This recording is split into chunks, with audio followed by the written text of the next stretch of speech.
Okay, hello, Paul here from EMD Automotive. Just finished putting the IMS bearing now. That's the new cap, new bolts, and new nut in the middle. As you can see, I put a insulation, they call it insulation glue. The reason why I put that there is actually it's a new product from Worth. So I've topped everything up nice and to the specification they give me using a torque wrench.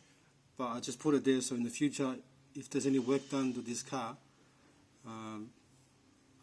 like I engine out again for something else, and I need to check it, so I can see if the bolt hasn't moved or so I only like to see if the actual bolt is still intact or didn't move at all.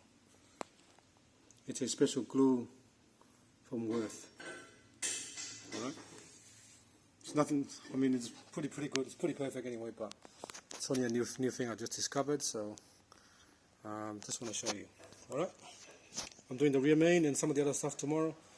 Hopefully I can get the other big pipe in the middle and the other plastic stuff to do, but for now I'm just waiting.